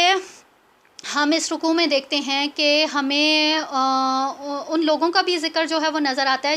جن کے ساتھ جو تھا وہ صلح کا عہد ہوا تھا، ٹھیک ہے۔ اب یہ کون تھے؟ اہل مکہ تھے جن کے ساتھ یہ صلح حدیبیہ والا سارا وہ بتایا جا رہا ہے کہ ان کے ساتھ صلح کا عہد کیا گیا تھا، لیکن کیا ہوا کہ ان لوگوں نے اپنا عہد توڑ دیا۔ تو یہاں پہ اللہ تعالیٰ نے مسلمانوں کو بھی اجازت دی ہے کہ وہ بھی اپنے جو معاہدے ہیں ان کو وہ پس پشت ڈال کر کفار کے ساتھ جو ہے وہ کھلم کھلا جنگ کریں، کیونکہ کیونکہ اللہ تعالیٰ جو ہے وہ کبھی بھی خیانت کرنے والوں کو پسند نہیں کرتا۔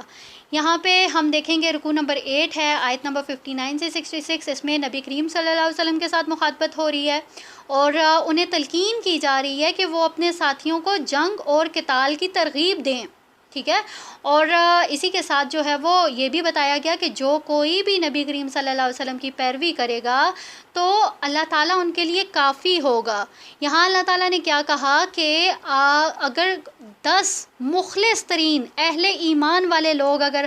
آپ کے ساتھ ہوں گے نا تو وہ 10 100 پہ بھاری ہوں گے۔ اسی طرح اگر 100 مخلص ترین لوگ ہوں گے جو کہ نبی کریم صلی اللہ علیہ وسلم کا ساتھ دینے والے ہوں گے تو وہ جو 100 لوگ ہوں گے وہ 1000 لوگوں پہ بھاری ہوں گے۔ اگین یہاں پہ ہمارے لیے ایک سبق ہے کہ ہم اکثر کہتے ہیں نا کہ ہمارا سوشل سرکل بہت بڑا ہونا چاہیے اور ہمارے ارد گرد بس وہ دوستوں کا ایک ہجوم ہونا چاہیے اور یہ سارا یہ اصل لائف ہے، جبکہ یہاں پہ اللہ تعالیٰ نے کیا کہا کہ اگر کوئی ایک مخلص انسان بھی اگر آپ کے پاس ہوتا ہے نا تو وہ ہزاروں پہ بھاری ہے، ٹھیک ہے۔ تو یہ بھی ہمارے لیے ایک سبق ہے کہ ہم یہ کہیں کہ ہمارا یہ بھی دوست ہو یہ بھی دوست ہو، تو اگر کوئی ایک دینی اگر دوست ہوتا ہے نا، ہمارا مخلص دوست جو ہماری دنیا اور آخرت دونوں سے وہ کنسرن ہوتا ہے، تو وہ ایک بھی جو ہے نا وہ بہت ہے، انف ہے۔ اسی طرح سے ہم آگے دیکھتے ہیں رکوع نمبر 9 جو ہے اس میں غزوہ بدر کے جو قیدی تھے ان کے بارے میں احکامات نظر آتے ہیں اور اللہ تعالیٰ کی طرف سے جو ہے وہ سختی سے اشارہ کیا گیا کہ یہ جو جنگ میں آپ لوگوں نے قیدی بنائے ہیں ان کو قیدی بنانے کے بجائے ان کا خاتمہ کرنا چاہیے تھا، ٹھیک ہے۔ اور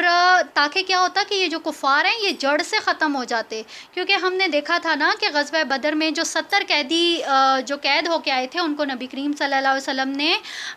باقی صحابہ کی مشاورت سے جو تھا وہ ان کو فدیہ لے کے چھوڑ دیا تھا۔ تو یہاں پہ وہ والی ساری بات جو ہے وہ ایک طرح کا سرزنش والا جو ہے وہ معاملات اللہ تعالیٰ کی طرف سے نظر آتے ہیں، لیکن پھر اسی رکوع کی آیت نمبر 49 میں اللہ تعالیٰ نے جو ہے وہ اجازت دے دی کہ جو بھی فدیہ یا مال غنیمت مسلمانوں کے ہاتھ لگا ہے وہ اسے یوز کر سکتے ہیں، وہ ان کے لیے حلال ہے۔ اسی طرح سے ہم دیکھتے ہیں کہ آیت جو اگلا رکوع ہے رکوع نمبر 10، یہ آیت نمبر 72 سے 75 تک ہے۔ اس میں اللہ تعالیٰ نے ڈفرینشیٹ کیا ہے، ٹھیک ہے، ان لوگوں کو جنہوں نے ہجرت کی، ٹھیک ہے، اور انہوں نے اپنی جانوں اور اپنی مالوں کے ساتھ جہاد کیا، اور یعنی کہ یہ کون لوگ تھے؟ مہاجرین، ٹھیک ہے، جو کہ مکہ سے ہجرت کر کے آئے تھے۔ اسی کے ساتھ ساتھ اللہ تعالیٰ نے ان کی بھی بات کی کہ جنہوں نے ان کو پناہ دی، اب وہ کون لوگ تھے؟ انصار، جو کہ مدینہ کے لوگ تھے۔ تو یہاں پہ اللہ تعالیٰ نے کیا کہا کہ یہ جو مہاجرین ہیں اور جو انصار ہیں یہ ایک دوسرے کے ساتھی ہیں، لیکن اسی کے برعکس اللہ تعالیٰ نے کیا کہا کہ وہ لوگ جنہوں نے کفر کیا اور جنہوں نے ہجرت نہیں کی یہ ایک دوسرے کے ساتھی ہیں۔ اب یہ کون ہیں؟ وہ اہل مکہ والے جو کہ پیچھے رہ گئے تھے۔ یہاں پہ الحمدللہ ہماری جو سورہ انفال ہے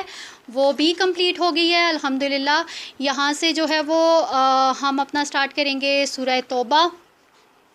سورہ توبہ کو ہم دیکھ لیتے ہیں کہ یہ مدنی سورہ ہے، اس میں 16 رکوع ہیں، 129 آیات ہیں، اور اس کو اگر ہم اس کا دیکھیں زمانہ نزول تو وہ 9 ہجری کے قریب ہوا تھا، ٹھیک ہے۔ اور یہ سورہ جو ہے اس کے 2 نام ہیں، ایک تو سورہ توبہ اور دوسرا اس کا نام ہے برات، ٹھیک ہے۔ اب یہ سورہ توبہ اس کو کیوں کہا جاتا ہے کہ اس میں ہم دیکھتے ہیں کہ 3 بہت ہی مخلص صحابہ تھے کہ جن کی توبہ کا ذکر ہمیں ملتا ہے، وہ توبہ ایکسیپٹ ہوئی اللہ تعالیٰ کی طرف سے، تو اس کی وجہ سے اس سورہ کا نام سورہ توبہ ہے۔ اور برات اس لیے کہ اس میں جو مشرکین ہیں ان کے ساتھ کمپلیٹ اعلان برات کیا گیا۔ اور برات کو اگر ایکسپلین کیا جائے تو برات کے کیا مطلب ہے کہ لا تعلقی، ٹھیک ہے، اعلان لا تعلقی کہ ہمارے ان کے ساتھ کوئی مشرکین کے ساتھ کوئی تعلق نہیں۔ اسی کو ہم آگے دیکھیں گے جو پہلا رکوع ہے اس کی ہم پہلی ہی آیت میں ہم دیکھتے ہیں تو اس میں جو ہے وہ مشرکین کے ساتھ ایک اعلان برات کیا گیا ہے، ٹھیک ہے، اور اسی کے ساتھ انہیں 4 منتھس کا ایک الٹیمیٹم بھی دیا گیا کہ اگر اس کے بعد جو ہے وہ مشرکین کو کوئی رعایت نہیں دی جائے گی، ٹھیک ہے۔ یہ آیات جب نازل ہوئی تھیں یہ سورہ توبہ کی آیت. تو اس وقت کیا تھا کہ حج کا زمانہ تھا, ٹھیک ہے, اور یہ حج ایسا تھا کہ اس میں نبی کریم صلی اللہ علیہ وسلم وہ شریک نہیں تھے. آپ نے اپنی جانب سے جو تھا وہ حضرت ابوبکر صدیق جو ہیں وہ ان کو امیر حج بنا کے ان کو بھیجا ہوا تھا. تو جیسے ہی یہ آیات نازل ہوئیں اور حضرت محمد صلی اللہ علیہ وسلم نے کیا کیا کہ حضرت علی کے ذریعے سے یہ پیغام جو تھا وہ وہاں پہ پہنچایا کہ اب سے جو آن ورڈز ہے وہ حرم کے اندر جو ہے وہ کوئی بھی مشرک داخل نہیں ہو سکے گا, ٹھیک ہے. اب یہاں پہ ہم یہ بات دیکھتے ہیں کہ اس میں یہ بھی کہا گیا کہ اگر اس پیغام کے بعد اگر مشرکین جو ہیں وہ اگر رائے راست پہ آ جاتے ہیں, ویل اینڈ گڈ, ان کو پناہ دی جائے گی. لیکن اگر وہ پھر بھی شرک پہ ہی ڈٹے رہتے ہیں, پیچھے نہیں ہٹتے, تو پھر انہیں چن چن کر قتل کیا جائے گا. رکوع نمبر 2 دیکھتے ہیں, آیت نمبر 7 to 16. اس رکوع میں فتح مکہ سے پہلے کا جو پس منظر ہے وہ نظر آ رہا ہے کہ جب مسلمانوں اور اہل مکہ میں جو معاہدہ ہوا تھا, ٹھیک ہے, وہ صلح حدیبیہ والا, اور اس میں بتایا گیا کہ وہ خود ہی اس معاہدے کے اوپر قائم نہ رہے. تو یہاں اللہ تعالیٰ نے پھر مسلمانوں کو بھی جو ہے وہ اس معاہدے سے بری قرار دیا. اب یہ جو مشرکین تھے ان کی حقیقت بھی اللہ تعالیٰ نے جو ہے وہ مسلمانوں کے اوپر کھل کے واضح کر دی کہ یہ جو مشرکین ہیں, جب ان کو فتح مکہ کا یہ معلوم ہوا کہ مسلمان اس طرح سے ارادہ رکھتے ہیں مکہ کے اوپر چڑھائی کرنے کا یا ان کے ساتھ جنگ کرنے کا, تو وہاں سے ایک وفد آیا نبی پاک صلی اللہ علیہ وسلم کے ساتھ پاس کے صلح وغیرہ کر لیں, یا یہ جو معاہدہ تھا ہمارا اس کو دوبارہ سے جو ہے وہ اس کو رینیو کر دیا جائے, ٹھیک ہے. تو یہاں پہ اللہ تعالیٰ نے کیا کیا کہ یہ اس لیے آئے ہیں کیونکہ اس وقت تمہاری پوزیشن مضبوط ہے, ٹھیک ہے. اگر تو یہ معاملہ اگر مختلف ہوتا, الٹ ہوتا کہ یہ مشرکین اگر مضبوط ہوتے تو یہ کبھی بھی جو ہے وہ تمہارے پاس اس طرح سے نہ آتے کسی معاہدے کے لیے, یا پھر یہ آ کے تمہیں کسی قرابت داری کا یا کسی معاہدے کا جو ہے یہ اس کو اس کی یاد دلانے کے لیے کبھی بھی نہ آتی, یہ ڈائریکٹ تمہارے اوپر حملہ کر دیتے. لیکن ابھی جو ہے یہ بہت مجبور ہو کے یہاں پہ آئے ہیں. تو یہاں اللہ تعالیٰ نے مشرکین کی حقیقت بھی جو تھی وہ نبی پاک صلی اللہ علیہ وسلم کے اوپر واضح کر دی. اب اسی کے ساتھ جو ہے وہ اللہ تعالیٰ نے کیا کہا کہ اگر تو ان کو سزا سے بچانے کے لیے اللہ تعالیٰ نے کیا حکم دیا کہ اگر تو وہ توبہ کر لیں اور اسی کے ساتھ اگر وہ نماز قائم کریں اور زکوٰۃ دیں تو سمجھو کہ وہ تمہارے دینی بھائی ہیں. لیکن اگر وہ ایسا نہیں کرتے تو پھر ان کے ساتھ جنگ کرو, مطلب بالکل ایک کیٹیگوریکل حکم کہ ان کے ساتھ جنگ کرو. رکوع نمبر 3 ہم دیکھتے ہیں, آیت نمبر 17, ٹھیک ہے. اس میں کیا کہا جا رہا ہے کہ اب جس طرح سے یہ جو مشرکین تھے ان کو ایک بات کا یہ زہم ہوتا تھا کہ ہم لوگ کعبہ کے متولی ہیں, ٹھیک ہے. تو یہاں پہ اللہ تعالیٰ نے اس چیز کو بھی جو ہے وہ پوائنٹ آؤٹ کر دیا کہ کوئی بھی مشرک جو ہے وہ کبھی بھی اللہ کے گھر کا متولی نہیں ہو سکتا, ٹھیک ہے. اور کبھی بھی جو ہے وہ ان مسجدوں کو آباد کرنے والے مشرک نہیں ہو سکتے ہیں, بلکہ اللہ تعالیٰ کی مسجدوں کو کون لوگ آباد کرتے ہیں, وہ جو کہ حقیقی طور پر اللہ اور آخرت کے دن پر ایمان لاتے ہیں اور اس کے ساتھ وہ نماز قائم کرتے ہیں, زکوٰۃ ادا کرتے ہیں. تو یہاں پہ اللہ تعالیٰ نے بتا دیا کہ مشرک اور مومن کبھی بھی برابر نہیں ہو سکتے ہیں. اسی رکوع کی آیت نمبر 23 میں ہم دیکھتے ہیں کہ اللہ تعالیٰ نے اہل ایمان کو تنبیہ کی ہے, ٹھیک ہے, کہ مشرک چاہے تمہارا بھائی ہو, تمہارا باپ ہو, تمہارا دوست ہو, ٹھیک ہے, کوئی بھی ریلیشن ہو ان کے ساتھ, کبھی بھی ان کو اپنا حمایتی یا اپنا دوست نہ سمجھو, ٹھیک ہے. اور باقاعدہ طور پر اللہ تعالیٰ نے اسی رکوع کی آخری آیت میں اللہ تعالیٰ نے یہ بتا دیا کہ اگر کوئی بھی انسان اللہ کی محبت اور اللہ کی راہ میں جہاد کرنے سے زیادہ یہ 8 قسم کے جو محبتیں ہیں نا ان کے بارے میں, یا 8 قسم کے ریلیشنز ہیں ان کے بارے میں اللہ تعالیٰ نے ان کو ڈیفائن کرنے کے بعد اللہ تعالیٰ نے بتایا کہ اگر کوئی انسان اللہ کی محبت کے اوپر ان کی محبت کو اگر وہ ترجیح دیتا ہے, ٹھیک ہے, اگر وہ پرائیورٹی ان رشتوں کو دیتا ہے یا ان سارے معاملات کو دیتا ہے, تو اللہ تعالیٰ نے کلیئرلی الفاظ میں اس کے لیے یہ کہا کہ ایسے انسان فاسق ہیں, ٹھیک ہے. اب وہ کون 8 قسم کے لوگ ہیں کہ سب سے پہلے باپ, ٹھیک ہے, بھائی, بیٹے, بیویاں, اسی کے ساتھ انسان کا مال، اس کے ساتھ بھی تو انسان کو بڑی محبت ہوتی ہے نا. اور اسی طرح سے اس کی تجارت، اب تجارت کو یہاں پہ اس لیے پوائنٹ آؤٹ کیا گیا کیونکہ اس وقت ان کا جو ذریعہ معاش تھا وہ تجارت تھا. اور اسی طرح سے مکانات، ٹھیک ہے، تو مکانات کا بھی اسی لیے کہا گیا کہ جب اللہ تعالیٰ کی طرف سے ہجرت کا حکم آیا تو بہت سارے لوگ جو کہ جن کے اندر جو کہ اسلام سے وہ رکھتے تھے دلچسپی یا محبت رکھتے تھے، جذبہ رکھتے تھے، لیکن وہ ان کی جو محبت تھی نا، وہ کیا چیز، ان کی کون سی محبت غالب آ گئی کہ وہ لوگ اپنے گھر بار کو نہ چھوڑ سکے. وہ اپنے جو ان کے جائیدادیں تھیں، جو مال تھا، جو ان کی تجارت وغیرہ، جو بزنس وغیرہ تھا، وہ ان ساری چیزوں کو نہیں چھوڑ سکتے تھے. اسی طرح سے جو رشتے بھی یہاں پہ اللہ تعالیٰ نے گنوائے کہ بہت سارے لوگ ایسے تھے کہ بیٹا جو تھا وہ مسلمان ہو گیا، باپ نہیں ہوا، تو باپ کی وجہ سے وہ باپ کی محبت اتنی غالب تھی تو وہ رکنا پڑ گیا. اور اسی طرح سے بہت سے لوگ ایسے تھے کہ جو خود ہو گئے لیکن ان کی بیویاں جو تھیں وہ رہ گئیں. تو یہاں پہ ان ساری چیزوں کو، ٹھیک ہے، پوائنٹ آؤٹ کر کے اللہ تعالیٰ نے کہا کہ اگر ان میں سے کسی کی بھی محبت اگر اللہ تعالیٰ کی محبت کے اوپر حاوی ہو جاتی ہے تو ایسے لوگ کون ہوں گے؟ فاسق. رکوع نمبر 5 میں ہم 4 میں دیکھتے ہیں کہ اس میں ہمیں غزوہ حنین کا ذکر ملتا ہے. اب یہ غزوہ حنین کیا تھا کہ یہ جو تھا یہ قبیلہ تھا حوازن کا، ٹھیک ہے، اور ساتھ میں بنی ثقیف کا، ٹھیک ہے، ان کے خلاف یہ غزوہ ہوا تھا. اب اس غزوے میں مسلمان جو تھے ان کی تعداد جو تھی وہ 12,000 کے قریب تھی، ٹھیک ہے. اور اتنی جنگوں کے بعد مسلمانوں کے اندر ایک قسم کا، آج تو چلیں ان کی تعداد بھی 12,000 تھی لیکن ان کو ایک یہ زہم ہوا کہ ہم تو تب بھی جیت گئے تھے جب ہم 313 تھے، اور اتنی چھوٹی جو تعداد کے ساتھ جو ہے وہ اتنی بڑی بڑی ہم نے ان کو شکست دی ہے، تو آج تو کوئی ہمیں ہرانے والا ہی نہیں ہے، ٹھیک ہے. یہ ایک طرح کا ایک تکبر والا ایلیمنٹ ان کے اندر آ گیا نا. تو یہاں پہ بھی دیکھیں کہ تھے تو وہ اہل ایمان لیکن اللہ تعالیٰ نے ان کو کس طرح سے آزمایا. تو اللہ تعالیٰ نے ان کو کس طرح سے آزمایا کہ اپنی ہی بات میں ان کو پکڑ لیا، ٹھیک ہے. اور پھر جنگ کا جو تھا وہ پاسا اس طرح سے پلٹا کہ یہ جو 12,000 کے مسلمان تھے یہ اس طرح سے جنگ سے پیٹھ پھیر کر بھاگے کہ نبی کریم صلی اللہ علیہ وسلم کے ساتھ صرف اور صرف 30 یا 40 یا اتنے راؤنڈ اباؤٹ اتنے لوگ، اور بعض روایات میں 300 یا 400 کی بھی جو ہے وہ تعداد بتائی جاتی ہے. تو 12,000 میں سے صرف اتنے سے لوگ جو تھے وہ نبی کریم صلی اللہ علیہ وسلم کے پاس رہ گئے. ایون بلکہ ایک مرحلہ تو ایسا بھی آیا کہ نبی کریم صلی اللہ علیہ وسلم بالکل اکیلے ہو گئے تھے، ٹھیک ہے. تو وہاں پہ انہوں نے پھر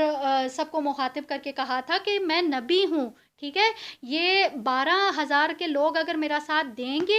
یا نہیں دیں گے لیکن میں نے لڑنا ہے، ٹھیک ہے. تو انہوں نے پھر کیا کہا کہ اگر یہ لوگ نہیں آتے تو میں پھر خود بنفس نفیس جو ہے وہ جنگ کے میدان میں جو ہے وہ میں خود اکیلا لڑوں گا. تو ان کی یہ جو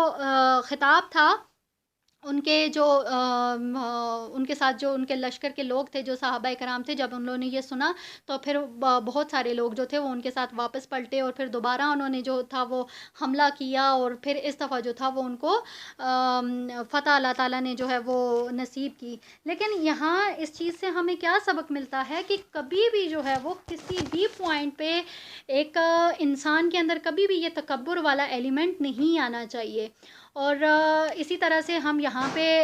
اسی کی جو ہے وہ آیت نمبر 25 میں ہم دیکھتے ہیں کہ اللہ تعالیٰ نے کس طرح سے انسان کو یہ سبق سکھایا ہے، ٹھیک ہے. اللہ تعالیٰ یہ کہتا ہے کہ بڑائی صرف اور صرف اللہ تعالیٰ کی، کیونکہ ہم نے حدیث بھی دیکھی نا کہ تکبر تو جو ہے وہ صرف اور صرف اللہ تعالیٰ کے لیے ہے. تکبر اللہ تعالیٰ کہتے ہیں کہ یہ میری چادر ہے، جو کوئی بھی اس کو کھینچتا ہے یا تکبر کرتا ہے تو وہ اسی کے مراد ہے کہ وہ اللہ تعالیٰ کی چادر کو کھینچ رہا ہے، ٹھیک ہے. تو یہاں پہ اللہ تعالیٰ نے کلیئرلی بتا دیا کہ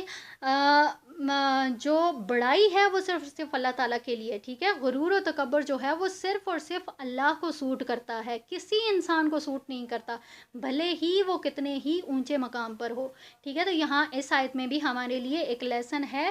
کہ غور و فکر کریں تو ہم اس سے بھی پوائنٹ جو ہے وہ ہمارے لیے لرننگ پوائنٹ جو ہے وہ نکلتا ہے. آگے دیکھتے ہیں ہم آیت نمبر 28 میں مسلمانوں کی طرف سے ایک جو ہے وہ پریشانی جو ہے وہ نظر آتی ہے کہ چونکہ مشرکین کا داخلہ جو ہے وہ بند ہو گیا تھا حرم میں، تو مومنین جو تھے ان کو یہ خدشہ لاحق ہوا کہ اگر یہ لوگ نہیں آئیں گے تو ان کی تجارت کیسے ہوگی، یا ان کے پاس نذرانوں اور یہ جو قربانی کے جانور ہوتے تھے ان کی وجہ سے جو آمدن ہوتی تھی وہ تو بند ہو جائے گی۔ تو یہاں اللہ تعالیٰ نے ان کے لیے مسلمانوں کو یہ تسلی دی کہ آپ غمگین نہ ہوں، اللہ تعالیٰ ان قریب اس سے بھی زیادہ آپ کو نوازے گا۔ اور پھر ہم یہ دیکھتے ہیں کہ یہ جب فتوحات کا سلسلہ شروع ہوا تو پھر اللہ تعالیٰ نے مسلمانوں کو اتنا مال غنیمت عطا کیا کہ وہ سنبھالنا بھی مسلمانوں کے لیے مشکل ہوتا تھا۔ بہت دفعہ ایسے جو واقعات بھی جو ہیں وہ ہمیں ملتے ہیں۔ اسی طرح سے ہم دیکھتے ہیں رکوع نمبر 5۔ اب اس میں کیا اہل کتاب جو تھے، ٹھیک ہے، ان کے کچھ جو شرکیہ عقائد تھے اور جو ان کے علماء تھے ان کا ہمیں ذکر ملتا ہے، اور انہوں نے کس طرح سے جو تھا وہ اپنے رسولوں کو اور اپنے علماء کو جو ہے وہ معبودوں کا درجہ دیا ہوا تھا، اور یہ جو معبود تھے، ٹھیک ہے، یہ جو احبار اور رہبان کا لفظ ان کے لیے استعمال ہوا، تو یہ کیا کرتے تھے، یہ اپنی ذاتی انٹینشن کے لیے یہ کیا کرتے ہوتے تھے کہ حلال اور حرام کا جو کانسیپٹ تھا اس کو بالکل انہوں نے بگاڑ کے رکھ دیا، ٹھیک ہے۔ اور اسی رکوع کے اینڈ پہ جو ہے وہ ہمیں یہ بھی پتہ چلتا ہے، جیسے آیت نمبر 32 میں کہ اس رکوع کے اینڈ پہ جو ہے وہ ہمیں ان کا انجام پتہ چلتا ہے، اور آیت نمبر 32 میں اللہ تعالیٰ نے دوبارہ سے جو ہے وہ اس چیز کا ذکر کیا کہ جو مہینوں کی تعداد ہے وہ 12 ہے، ٹھیک ہے، یہ اس بات کو رپیٹ کیا گیا ہے کہ مہینوں کی تعداد 12 ہے، اور اس کے ساتھ جو حرمت والے مہینے ہیں وہ 4 ہی ہیں۔ تو یہ جو چیز ہے اس میں غلو نہ کیا جائے، ٹھیک ہے۔ اور یہ جو حرمت والے مہینے تھے، ہم نے دیکھا نا کہ وہ اگر کوئی جنگ ہو رہی ہوتی تو وہ حرمت والا مہینہ تھا، حرمت والے مہینے میں جنگ الاؤ نہیں ہوتی، تو یہ لوگ کیا کرتے ہوتے تھے کہ اس کو کہتے ہوتے تھے چلو اس سال اس کو حلال کر لیتے ہیں، نیکسٹ ٹائم جو ہے وہ اس کو حرام کر لیں گے۔ تو یہاں اللہ تعالیٰ نے اس چیز سے منع فرمایا کہ ان مہینوں میں رد و بدل کر کے اپنے اوپر ظلم جو ہے وہ نہ کیا جائے۔ رکوع نمبر 6 دیکھتے ہیں، آیت نمبر 38 to 42۔ یہاں پہ منافقین کو جو ہے وہ مخاطب کیا گیا ہے، اور غزوہ تبوک کے حوالے سے بات کی گئی ہے کہ جو ہیلے بہانے انہوں نے کیے تھے، ٹھیک ہے، یہاں پہ صاف الفاظ میں اللہ تعالیٰ نے کہہ دیا کہ اگر تم اللہ اور اس کے رسول کا حکم نہیں مانو گے تو اللہ تعالیٰ تمہاری جگہ کسی اور قوم کو لا کر کھڑا کر دے گا، ٹھیک ہے۔ اور اسی کے ساتھ اس رکوع میں اگر ہم دیکھیں تو جہاد کی اہمیت کو بھی اجاگر کیا گیا ہے، اور اسی کے ساتھ ایک پوائنٹ یہ بھی بتایا گیا کہ ہمیں ہر حال میں، ٹھیک ہے، ہمیں تو تعویل عام میں اگر ہم کہیں گے تو ہر حال میں، تعویل خاص میں بھی جو ہے وہ اللہ تعالیٰ نے یہاں پہ زور دے کے یہ بات کہی کہ ہر حال میں آپ کو جو ہے وہ رسول اللہ صلی اللہ علیہ وسلم کے حکم کے اوپر لبیک کہنا ہے۔ اب یہاں پہ اگر ہم دیکھیں تو اس رکوع میں بھی ہمارے لیے ایک جو ہے وہ سیکھنے کے لیے ایک سبق ہمیں ملتا ہے، نظر آتا ہے کہ جس طرح سے ہم یہ بات کہتے ہیں نا کہ ہم تو بس یہ ہو گیا اور بہت اونچے مقام پہ آ گئے، اور ابھی جو ہے وہ ہم چاہیں ہم جو کچھ بھی کریں گے کوئی جو ہے وہ ہمیں روکنے ٹوکنے والا نہ ہو، ہمیں کوئی کچھ کہنے والا نہ ہو، ہم کسی ڈیزنگنیشن پہ آ جاتے ہیں تو ہمیں یہ لگتا ہے کہ بس اب ہمارے پاس اتھارٹی آ گئی ہے۔ تو یہاں اللہ تعالیٰ نے بالکل کلیئرلی کہہ دیا ہے کہ اگر تو تم اللہ اور اس کے رسول کی نافرمانی کرو گے، اگر اس کے طریقوں کو فالو نہیں کرو گے، بتائے ہوئے رستوں پہ نہیں چلو گے، تو اللہ تعالیٰ تمہیں چینج کر کے تمہاری جگہ ان لوگوں کو لے آئے گا جو تم سے بہتر ہوں گے۔ تو یہ چیز بھی ہمارے لیے یہاں پہ بہت ایک ہمارے لیے سبق ہے کہ کبھی بھی اگر ہم دیکھیں، ہم لوگ اگر بالکل ہی ہم اس کی ایک میں اگر بالکل سمپل سی اگر ایک ایگزامپل دوں نا، تو ہم کتنے ریزنز ہمارے پاس ہوتے ہیں کہ ہم نے کلاس نہیں لی، ہم نے ٹاسک نہیں کیا، ہمارا یہ تھا، ہمارا وہ تھا، ٹائم نہیں ملا، بچے تنگ کر رہے تھے، یا ہسبینڈ بیمار ہیں، یا بہت سارے ریزنز ہمیں دیکھنے کو ملتے ہیں نا۔ تو یہاں پہ بہت کلیئرلی ایک ہمارے لیے ایک سبق ہے کہ اگر